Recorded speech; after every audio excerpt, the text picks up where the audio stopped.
आता ज्याची सगळे आपण आतुरतेने वाट बघतो तो प्रसंग.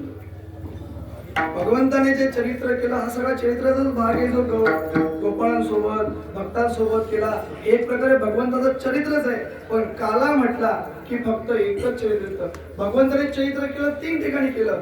मथुरेत केलं, गोकुळात केलं, वृंदावनात केलं, पुन्हा द्वारकेत जाऊन सुद्धा त्यांनी त्याची लीला गाजवलीच. परंतु इतक्या सगळ्या भगवंतांनी जरी लीला केल्या असल्या काला म्हटलं की फक्त चरित्र ते उच्चारावे केले देवे गोकुळी. भले भगवंत परमात्मा मथुरेत राहिलेला असो, त्या ठिकाणी वृंदावनात राहिलेला असो, पण चैत्र फक्त उच्चारायचं. कुठलं? फक्त गोकुळात. आणि काय करायचंय? फक्त उच्चार करायचाय. काय करायचंय? उच्चार करायचाय. जास्त विस्तार नाही, सुरुवातीपासून शेवटपर्यंत नाही विस्तार. फक्त भगवंताच्या चरित्राचा उच्चार करायचा. आणि तो उच्चार करत असताना सुरुवातीला पार्श्वभूमी बघणं गरजेचं आहे.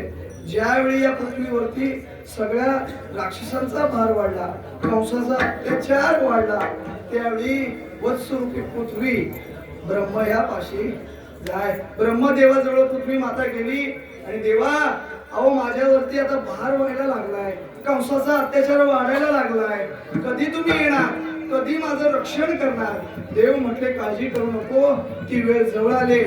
काहीच दिवसामध्ये मी काय करणार आहे, त्या ठिकाणी वसुदेव आणि देवकीच्या पोटी माझा जन्म होईल.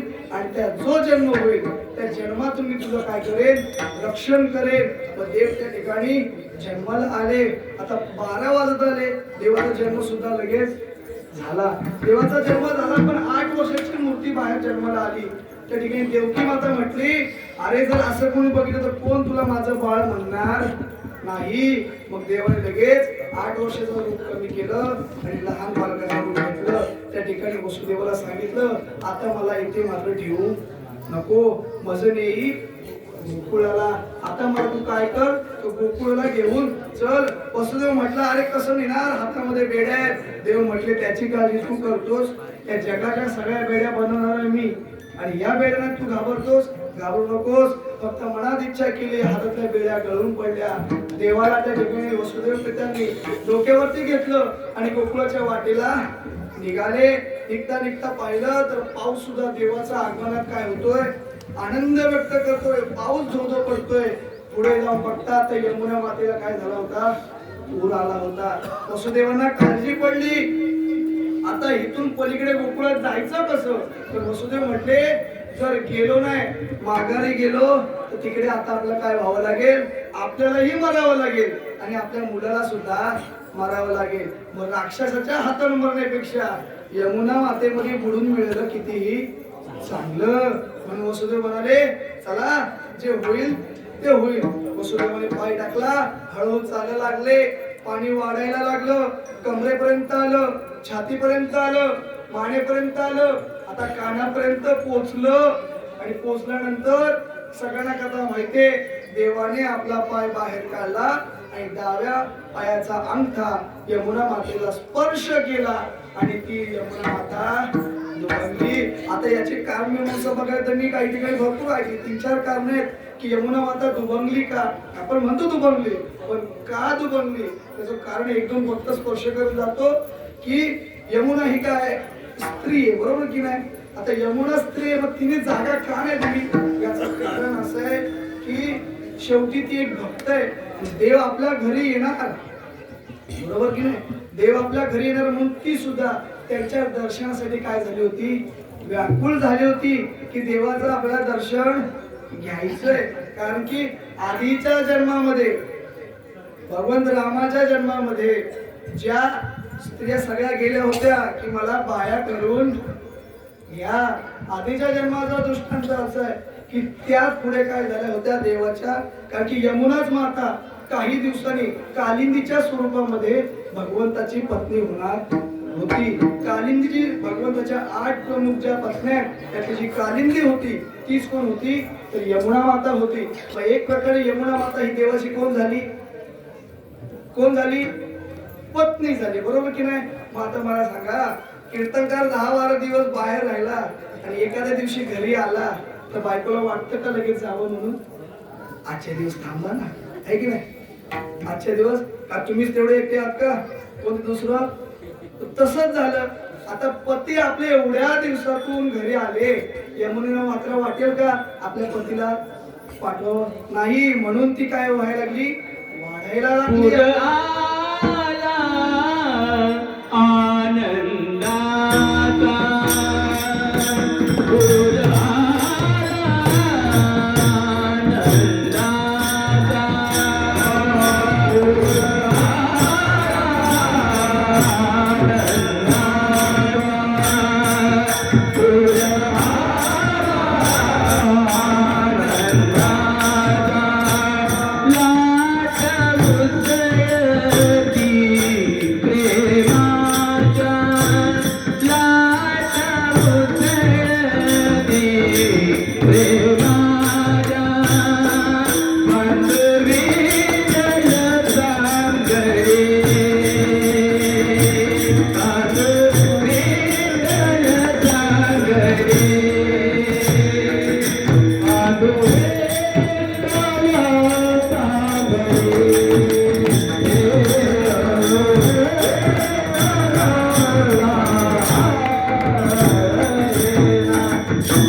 आपला पती घरी येतोय म्हणून यमुनेला झाला आनंद झाला.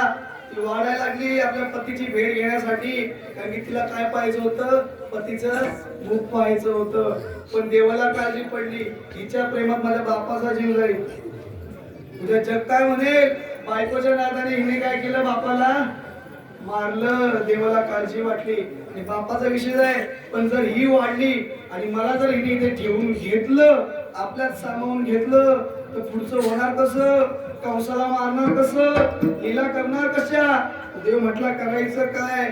पण तिने एक आयडिया केली की देवाची विष्णूची पत्नी कोण, लक्ष्मी माता, आणि लक्ष्मी माता आणि यमुना या काय दोघी बहिणी आहेत. मला सांगा, ज्यावेळी दोन बहिणी एकत्र भेटतात त्यावेळेला मग त्या बहिणींना आपला नवरा नको, आपली सासू नको, आपला कोणीच नको का, तर तिच्या जवळची कोण तिला भेटलेली असते, बहीण भेटलेली असते.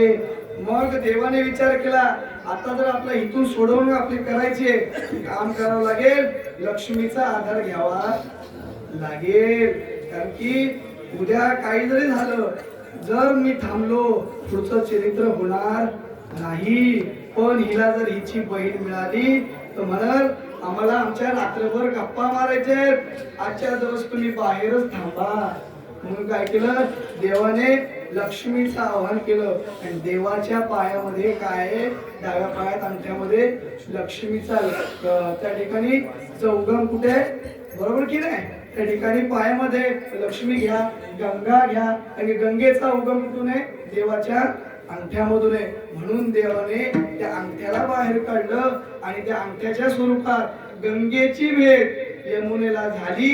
त्या दोघी एकमेकीशी गप्पा मारत राहिल्या आणि यमुनेने देवाला जागा दिली. आणि देव पुढे काय झाले, गोकुळाकडे निघते झाले. गोकुळामध्ये देव गेले, त्या ठिकाणी वसुदेवाने देवाला ठेवलं आणि वासुदेव तिथून घेऊन पुन्हा माघारी आले. मग सगळ्यांना दृष्टांत माहिती आहे. त्या ठिकाणी योगमाया हातातून सटकली, सगळं झालं. मग या ठिकाणी आता देव त्या ठिकाणी आले, सकाळ झाली आणि सगळ्यांना कळालं की काय, तर नंदराजाला कोण झालाय, मुलगा झालाय. गावामध्ये गाजावाज झाला की पुत्र झाला.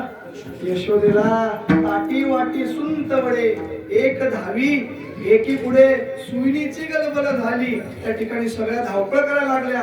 का, तर गोकुळच्या सुखा आणि अंत पार नाही. का, कारण की आपल्या नंदराजाला यशोदेला काय झालाय, मुलगा झालाय. आणि त्या सगळ्या आनंदामध्ये संपूर्ण गाव त्या ठिकाणी गुडिया तोरणे करती, कथा गाती गाणी, संपूर्ण त्या ठिकाणी दिवाळीचा त्या ठिकाणी सण जसा असतो ना, तसं सगळं त्या ठिकाणी व्हायला लागलं. मग हळूहळू मग देवाने आपलं चरित्र काय रांगता रांगता या ठिकाणी मला रांगायला लागले. देव हळूहळू चालायला लागले. आता वेळ होते म्हणून 10 वर्षाचा काळ लगेच 2 मिनिटांमध्ये सुद्धा निघून जातो. देव चालायला लागले, रांगायला लागले. मग रांगायला हळूहळू देव मोठे व्हायला लागले आणि आता मूल मोठं झालं. आपण म्हणतो ना, जोपर्यंत जेव्हा मूल चालत नसतं तेव्हा वाटतं ढोपरी जावं, ढोपरी जायला लागलं की वाटतं चालत जावं, चालायला लागलं पण चालायला लागलं असं वाटतं कशाला चालायला लागलं. हा, मी माझं घर बघू का याला सांभाळू, त्यावेळी कंटाळा येतो. तसंच देव हळूहळू चालायला लागले आणि चालायला लागल्यानंतर मग आता यशोदे मातेला काय व्हायला लागला, त्या ठिकाणी तो चालायला देव खेळायला बाहेर जायला लागले. पण त्यांचे खेळ कोणते, देव म्हटला सगळ्या गोपाळांनी जमा केलं, पाहिलं तर गोपाळांची अवस्था काय, आपली अवस्था काय. त्या ठिकाणी गोपाळांकडे बघितलं तर सगळे माझ्यासारखे सडपातळ होते.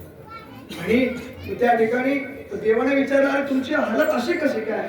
गोपाळ म्हटले, अरे आमच्या घरचं सगळं कुठे जातं, मथुरेला जातं, आम्हाला खायला सुद्धा मिळत नाही. देव म्हटले, आपलंच घरचं आणि आपण दुसऱ्याला द्यायचं, नाही नाही नाही नाही, जमणार नाही. आजपासून राज्यबंदी करून टाका. मग ती राज्यबंदी कशी करायची, जर घी सीधे उंगली से नहीं निकलता तो उंगली काय करायला लागते, देगडी करायला लागते. जर चांगल्या वाटेने एखादा ऐकत नाही तर थोडस वाकडं चालावं लागतं. देव म्हटले, चला आपण पण आता वाकड्या मार्गाने काय करायचं, आपला हक्क मिळवायचा. देव म्हटले, आपण आता चोरी करायची. मग देवाने चोऱ्या करायला सुरुवात केली आणि चोऱ्या करायला लागल्यानंतर एक एक गारणं यशोदेच्या दारावरती यायला लागलं. यशोदे मातेच्या दारावरती गर्दी जमली. कशासाठी, देवाची गाण्याने घेऊन आल्या कवळणी, त्याच्या खोड्या सांगायला लागल्या. पण यशोदा माता ऐकायला तयार नव्हती. यशोदा माता म्हणायची, बाळ सगुण गुणाचे ताने, बाळ सगुण गुणाचे ताने, बाळ दिसते गोजिरवाने ग, बाळ दिसते गोजिरवाने. काय सांगते गाण्याने, तुम्ही लटकाच घेता आहे की नाही. शिरंग माझा वेडा, अहो माझं साधं बाळ आहे, सगुण आहे, अजून ते बाहेर जग बघितलंच नाही त्याने, तुम्ही त्याच्या खोड्या घेऊन येता. मला याच्यावरती विश्वास नाही. मग विश्वास नाही, गवळणी सुद्धा आता नाकिनवाला आल्या. त्या ठिकाणी रोज एक एक एक गवळणी आल्या. दुसरी आली धावत, याने बाई काय केली मात, पतीची दाढी माझी वेणी, दोहीसी गाठ देवोनी, गाठ बाई कोणाशी सुटेना, आगे बाई कोणाशी आवरेना, यशोदे बाळ तुझा तारा, तुझवरी सोसू दे गारा, यशोदे बाळ तुझा तारा, तुझवरी सोसू दे गारा.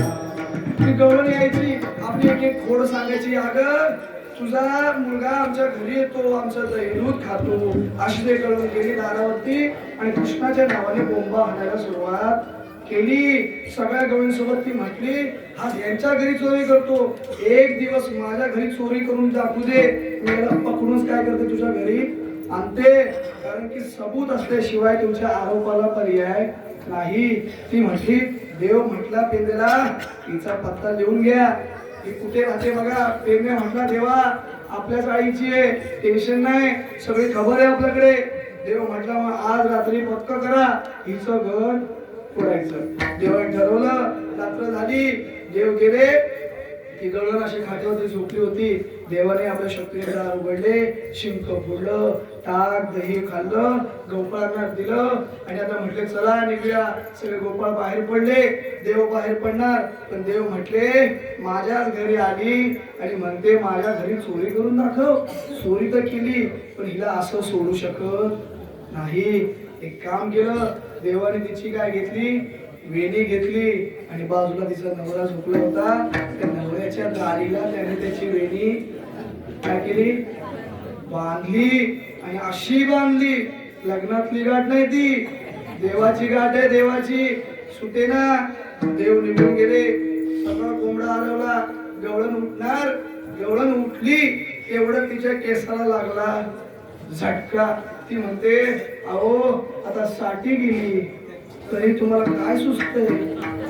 तो उठला, त्याच्या दाढीला झटका म्हटला, मला अगं तुला सुचतंय, पोरं बाळ मोठी झाली, सुना घरात आल्या आणि तू आता माझी दाढी खेचते. ती म्हटली मी खेचत नाही, तो म्हटला मी खेचत नाही. फक्त तर आपल्या दाढीची आणि वेणीची गाठ. ती म्हटली अहो तुम्हाला काय लाज वाटते की नाही? आपलं वय काय, लोक काय म्हणतील? 4 लोकात आपण फिरतो, आपली पोरं बाहेर आहेत, काय म्हणतील? एवढं वय झालं आणि आपल्या दाढी आणि वेण्यांची काय करतात? गाठी मारतात. ते म्हटलं अगं मी नाही मारली. ती म्हटली मी नाही मारली. मग मारली कोणी? तो त्या ठिकाणी गोपाळ म्हणाला रात्री यशोदेच्या घरी गेली होती का काल? ती म्हटली हो गेली होती. कृष्णाची खोड काढली होती का? हो काढली होती. मग हा त्याचाच काय परिणाम आहे? आता तू केलंस आणि भोगायला कोणाला लागतंय? मला लागतंय. सोडा होता. ती म्हटली अहो आता भांडायचं जाऊ द्या, 5 वाजले, लोक बाहेर येतील, करायचं काय? करायचं काय? अगं आता सोड. दोघंही एकमेका काय म्हणतायत? सोडा सोडा सोडा सोडा, गाठ सोडा. आपण गाठ्या बाई कोणाशी सुटे ना. ती गाठ मात्र कोणाला सुटत नव्हती. अहो आता सुटत नाही म्हणून काय करता? असंच बाहेर जायचं का? एक काम करा, पैसा घ्या आणि काय करा, आता गाठ काढून टाका. बाहेर दरवाज्यावरती लोक आली, अरे आज ही रोज बाहेर लवकर येणारी बाई आज 6 वाजून गेले, अजून बाहेर आली नाही. काही झालं तर नसेल? अहो जिवंत असेल? मनात लोकांच्या काय झाले प्रश्न आले, काही झालं नसेल ना? दरवाजा ठोकायला सुरुवात केली. जसं दरवाजा ठोकला तसं यांच्या मनामध्ये अजून काळजी वाढली. मग तिने म्हटले अहो लवकर कापायला घ्या. तो म्हणतो मी कापतो, पण गाठीच्या या बाजूला, माझ्या दाढीच्या बाजूला कापणार. ती म्हणते का? अरे जर मी तुझ्या बाजूला कापलं, ही गाठ घेऊन मला 4 चौकात फिरायचंय, उद्या गावात बसायचंय, गावातले काय म्हणतील? हे लुमणं कुठून घेऊन. म्हटला मी माझ्या बाजून कापून देणार नाही. ती म्हटली मी माझ्या बाजून कापून देणार नाही, उद्या माझ्या मैत्रिणीमध्ये मला फिरायचंय, मैत्रिणी काय म्हणतील? काळ्या केसात ही पांढरी केस आली कुठून? कापणार नाही. शेवटी वेळ झाला. म्हटले आता भांडण करून तयार नाही. शेवटी गावाने दरवाजा तोडला. गाठ सुद्धा तशीच आणि ते दोघंही तसेच. म्हटले आता करता काय? गावासमोर जावंच लागेल. पण म्हटले आता जायचं आपण कोणाकडे? ज्याने केलंय त्याच्याकडे. शेवटी ते जाताना चालले नंदाच्या घराला. पण ही उंच आणि ह्यो भाऊ, ही 6 फुटाची, हा 3 फुटाचा. ती पुढं 1 पाऊल टाकायची, जशी वेणी पुढं जायची, दाढी सकट हा बाबा हवेत तसा पाऊल टाकायची, तो हवेत. तो म्हणायचा अगं हळू चाल, अगं हळू चाल, अगं हळू चाल. ती म्हणायची हळू नाही. हा त्या कृष्णाची खोड काढल्याशिवाय राहायची नाही. पण तिला पश्चाताप झाला आणि ज्यावेळी नंदाच्या घराला गेली, ती मनात विचार करत गेली होती आपण देवाची खोड काढून काय केली? चुकी केली. देवाने त्या ठिकाणी जाणलं. आणि ज्यावेळी जाण्याच्या आधी आईला म्हणाला आई चल चल चल चल लवकर चल. आई म्हटली अरे काय झालं काय? अरे पिक्चर बघायचा. पिक्चर कोणता? कुठला पिक्चर आहे? सैराट लागलाय सैराट. म्हटली कुठला? हिरो कोण आहे? म्हटले अर्चनी परशे आपल्याकडे धावत येतात धावत, चल बघायला. ज्यावेळी बाहेर आल्या तर ते सोर यशोदे मातेच्या समोर बघणार, पण देवाने लांबूनच दृष्टी टाकली आणि गाठ मात्र आपोआप सुटली. त्यावेळी त्या गवळीने देवासमोर हात जोडले, माफी मागितली. पण यशोदेसमोर ही खोड आली आणि त्या ठिकाणी सगळ्या अवघ्या मिळवणी गवळणी येती नंदाच्या अंगणी. त्या सगळ्या नंदाच्या अंगणात जामायला लागल्या. सगळ्या गवळी म्हणू लागल्या या देवाच्या खोडी बघून आम्ही गोकुळी राहावे की जावे? यशोदे कृष्णाला सांगावे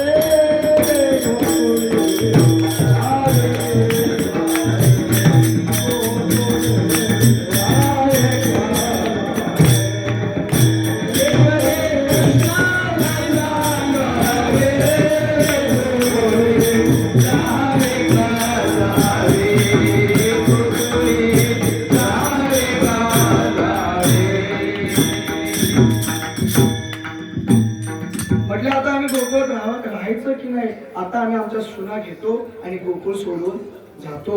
यशोदा माता म्हटली शेवटी या गोकुळाचं राज्यभर आपण बघतोय, आपली जर आपली प्रजा नाराज असेल तर काही फायदा नाही. म्हणून तिने देवाला सांगितलं आता भरपूर तुझं झालं, आता एक काम करायचं, तू सरळ शाळेत निघून जायचं. मग देवाची शाळा म्हणजे काय तर 9 लाख गाया होत्या देवाकडे. म्हटली या सगळ्यांना घ्यायचं आणि आता चारायला गोधने चारावया जातो शारंग पाणी. त्या ठिकाणी देव आता गोधने चारायला रानावनात गेले.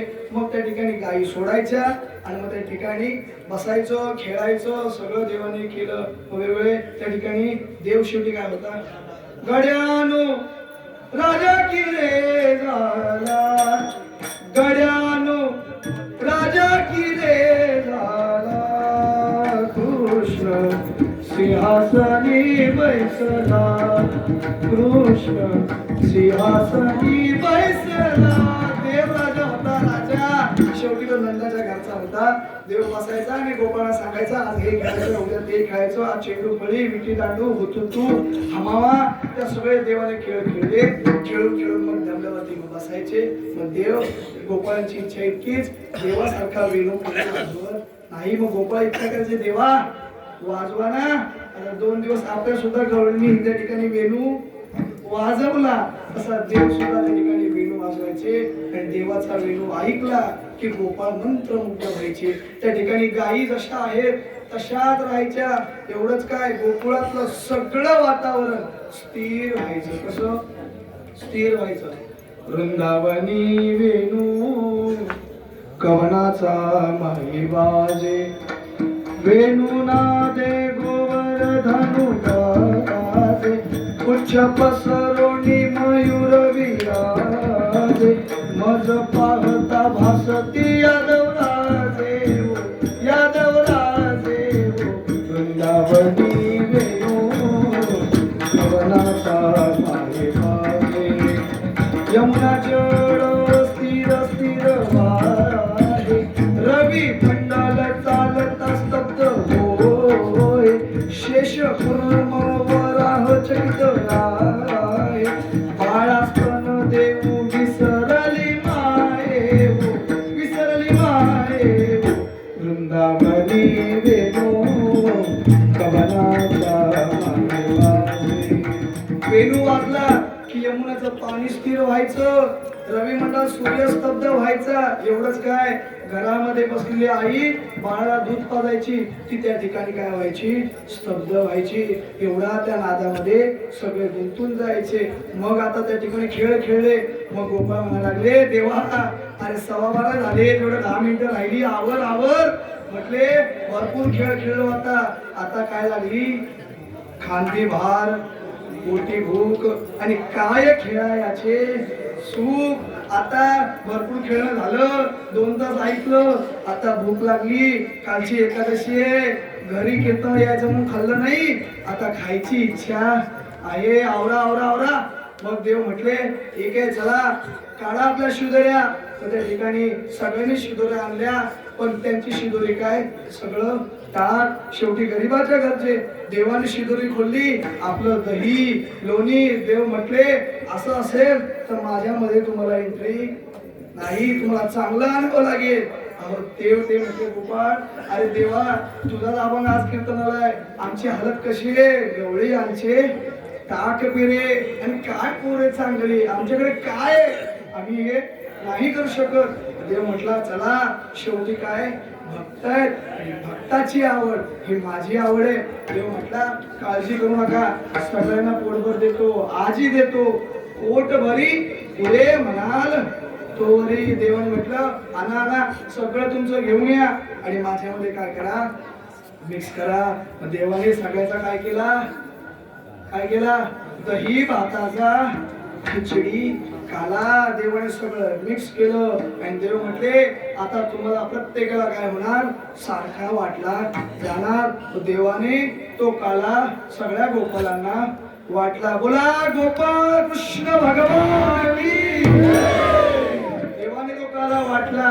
सगळे चटमटीने सगळा काला खातायत. आणि हे जे काढायचा प्रसंग चालू आहे हा प्रसंग पाहिला कोणी स्वर्गातल्या देवाने पाहिला. देव म्हणतायत अरे आपण स्वर्गात राहिलो, गोपाळ होण्यापासून आपल्याला नाकारलं, पण हा सुख सोहळा स्वर्गी नाही, म्हणून तर स्वर्गीचे अमर इच्छित आती देवाने मृत्यूलोकी व्हावा. का तर हा काल्यासारखा प्रसाद स्वर्गात सुद्धा मिळत नाही, म्हणून ते वरूनच पाहायला लागले. देव म्हणतात आता जर हे आले का, देव म्हणतात हा काला देवाला नाही फक्त वारकऱ्याला आहे. तुम्हाला जर हवा असेल तर वारकरी व्हा, गोपाळ व्हा, तरच तुम्हाला काळा भेटेल. म्हणून आता सुद्धा काळा जो वारकरी आहे त्यालाच फक्त देवाचा प्रसाद आहे, नाहीतर बाकीच्यांना फक्त दही आणि नाही. मग तो प्रसाद घ्यायचा असेल तर वारकरी व्हावं लागेल. वारकरी देव म्हणाला जेव्हा तुम्हाला संधी होती तेव्हा तुम्ही वारकरी होण्याला नाकारलं, स्वर्गाचं भोग घेतलं, आता तुम्हाला काला मिळणार नाही. पण त्यांना खायची इच्छा झाली. मग खायची इच्छा झाल्यानंतर ते म्हटले आपल्याला खायचंय. देव म्हटला त्यातला कोणी जरी आला एकाला सुद्धा एक घास द्यायचा नाही. मग देव सुद्धा गोपाळ स्वरूप घेऊन आले, पण देवाने मात्र ओळखलं. देव म्हटले खाऊन झालं, पाण्यात हात धुवायचे नाही. प्रत्येकाने आपल्या धोत्राला आपल्या लुंगीला काय करायचे, आपले हात पुसायचे, पण नदीत धुवायचे नाहीत. का तर त्या ठिकाणी काल्याची एक असे आणि देव जळी झाले मासे. देव म्हटला हे सगळे स्वर्गातलेत ना, हे पाण्यामध्ये मासे म्हणून फिरतायत, त्यांना एक कण सुद्धा द्यायचा नाही. देव म्हटले हा जो म्हटले ना काला वाटू एकमेका फक्त वैष्णवनिका संभ्रम. वैष्णवांना आहे, मासे होतील त्यांना नाही, स्वर्गातल्या लोकांना नाही.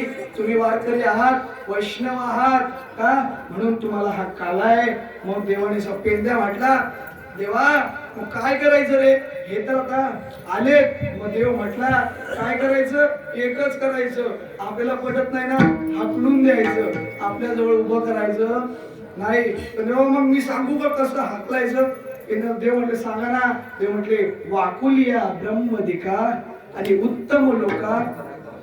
देव म्हटले त्यांना काय दाखवायचं माहितीये का, काय दाखवायच्या, वाकुल्या. वाकुल्या म्हणजे काय, त्यांना नाटक करून दाखवायचे, हाकलायचं.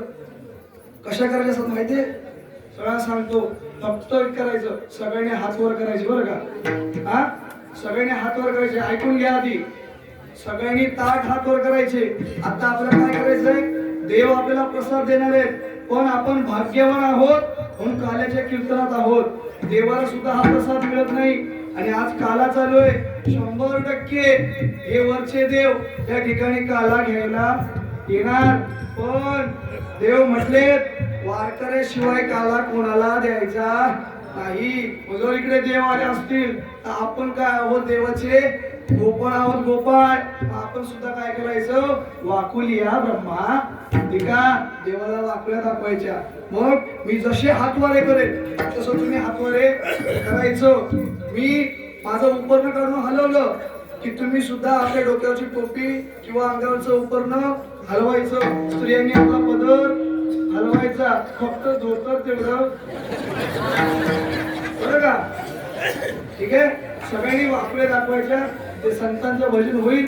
वाकुल्या आपण देवाला दाखवू, ब्रह्माला दाखवू, काल्याचा अभंग होईल आणि आपण प्रसाद ग्रहण करू. ज्ञानेश्वर माऊली, ज्ञानराज माऊली, ज्ञानेश्वर माऊली, ज्ञानराज माऊली, महाराज ज्ञानेश्वर माऊली, ज्ञानराज माऊली, महाराज ज्ञानेश्वर माऊली, ज्ञानराज माऊली, ज्ञानेश्वर माऊली, ज्ञानराज माऊली,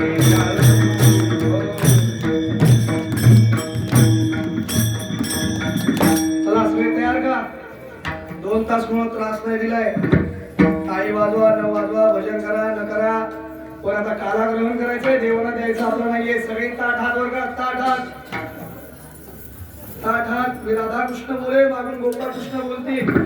टाळी वाजवायची, मी हात वर दाखवेन कसं करायचंय. टाळ हळू वाजवा, गायन थोडस हळू करा, हे लोकांना आवाज जाईल. तयार का सगळे. हा राधा कृष्ण एक राधा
त्याला माहितीये देवाचा आदेश आहे, आता ते इथं आपण टिकू शकत नाही. वारकऱ्याला कळालं आपण रूप घेऊन आलोय, पण काला ग्रहण करायचंय ना, शुद्ध भाव घेऊन या. का अंतरीची घेतो थोडी वारकरी होऊन या, तर तुम्हाला कालाय आणि तो काळाचा प्रसाद तुम्हाला आज ग्रहण करायचंय. आता तुला संतांचं भजन होईल, अभंग होईल, त्याला सगळं वाटलं जाईल. त्या अगोदर झालेली सेवा भगवंताच्या चरणी, तुकोबरायांच्या चरणी, ज्ञानोबरायांच्या चरणी जर काही चुकीचं असेल तर बोलिले लेकुरे वेळे वाकुडे उत्तरे करा क्षमा अपराध महाराज तुम्ही शुद्ध, तुम्ही महेशाची मूर्ती, मी दुबळा अर्चित असे भक्ती. तुम्हा सगळ्यांचं काय आहे, लहान बाळ आहे, या बाळाने काही बोबडे बोल तुमच्या समोर गायले तर ते तुम्ही 2 तास शांतपणे आवडीने ऐकला, पण तुमच्या सगळ्यांच्या चरणी नतमस्तक होतो. अधिकारी शक्ती समोर असताना काहीतरी लहान तोंडी मोठा घास म्हणून 2 शब्द लिहिले असतील तर बाबांच्याही चरणी नतमस्तक होतो. आणि जर काही चुकीचं असेल, माझ्या बुद्धीचा अभ्यासाची कमतरता असेल, म्हणून काही बरोबर असेल, तुम्हाला सगळ्या संतांचा आशीर्वाद आहे. या ठिकाणी 2 तास मला सांभाळणारे मृदुंगाचार्य असतील, आधीचे नंतरचे, काही 3 दिवस ऐकतोय. आपल्या गावाचं वैभव इतकं झालं की आज आपण म्हणतो स्वतःच्या पायावरती उभं राहणं याचं जिवंत उदाहरण म्हणजे आत्ताची आपली परिस्थिती आहे.